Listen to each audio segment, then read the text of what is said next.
Hi peeps, Bill here. I saw a good fella shredding one of those apps, you know, one of those 100 things you must know about men things that you can download for your telephone. It's pretty funny. It's down in the low bar. But it got me thinking, I mean, what do women actually need to know about men? You know, clearly a lot more than the media are telling us, but what exactly beyond that Life of Brian, we're all individuals sketch would be useful to you? Well, I made a wee list of all. I think my number one point is that men are people, human beings, individuals with thoughts and feelings and a personality. Now you'll get on a lot better with the men you encounter if you treat them as if they actually belong to the same species as yourself. Point two is that men aren't as sexually aggressive as you might choose to believe. The next time you're in a bar, pay attention to the way men and women behave round about you. The men, for the most part, they keep their hands and they keep their thoughts to themselves. Now, I know there's always going to be some arsehole playing tit tennis or telling fat girl jokes, but the reason you notice him is because the rest of the guys aren't doing it. Yeah, there'll be the female equivalent, some woman with wandering hands or some harpy holding court in the corner saying about how all men are bastards.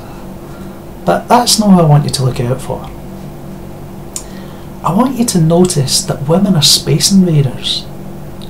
See, when a woman's interested, they put their hand on a guy's thigh or his forearm, they lean right in, they show huge amounts of cleavage, they're making eye contact, they physically demand that you've got to pay attention to them, they'll even turn your jaw for you.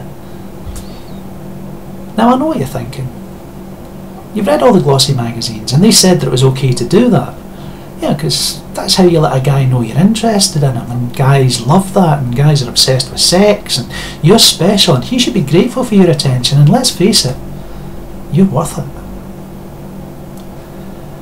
But what happens if the guy isn't interested?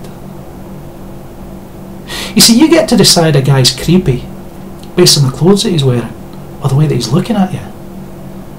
But it's perfectly fine, it's socially acceptable for you to go over to a guy and physically assert your dominance over him.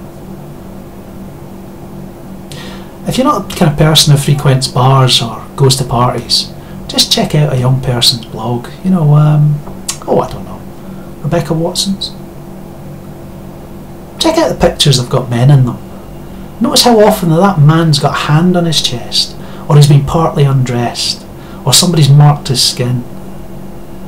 Notice the glee and delight as some near-naked male strippers wandering past. There's actually a video on that, probably still doing the rounds on YouTube. If you saw this behaviour in cats or in dogs or in monkeys, you'd probably conclude that the female of our species are the more sexually aggressive and dominant ones. But, humans are different, right? Point three is that men are a lot less violent and a lot less prone to violence than you might be led to believe. Now, domestic violence statistics are crystal clear on this, but you need to think it through to see why that should be. From a very early age, boys and men are well aware that they can do massive amounts of damage to each other. A man might be injured or even killed, with the obvious possibility of injuring or killing a fellow human being, even if he manages to escape being hurt himself. And that's a sobering thought. But more than that, there's not any kind of real benefit to be derived from winning a fight. Yeah, you might be thrilled at the prospect of having such a valuable protector around, but our fellow men are going to be a lot less likely to trust or cooperate with someone after he's revealed a violent streak. A man prone to fighting is a man who lacks self-control, discipline, or any kind of fellow feeling. Which brings me to point four. Men care about what other men think. Now I'm sorry, Snowflake, no matter how much makeup you put on, no matter how much you stamp your little feet and demand that the boys pay attention, they're always going to be more concerned with what the men around them think. Try sparing some time and listening to what impresses them about their fellow men. When they talk about wee Davy, you know, the creepy looking dude with a squint in his eye, listen to how impressed they are. Listen to how they describe that he's the best mechanic in the area, or he's such a great manager, or how he's so fair-minded but doesn't take any shit in the workplace. All those things. Point 5 is about respect. Like wee Davy. We earn it. It's not something that's given to us magically the minute our balls drop. We respect a lot of men. We respect a great many women. But you're not necessarily one of them. Now if you care about that, then you do what the media are always telling men to do. Grow up a bit. Take some responsibility for your actions. Try noticing just how much the opposite sex does for you. And stop whining. If you've got a complaint, state it. If it's a fair complaint, we'll help you change things. But my biggest point is that men's rights are human rights. We're not property. We're not disposable, and even our patience has got limits.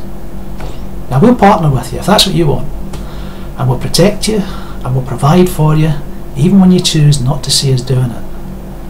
But if you keep penalising us and our sons, we're just going to walk away. And as much as that hurts us, it's going to hurt you more. So what do you think, people? Do you think I should release this as an app? Laters.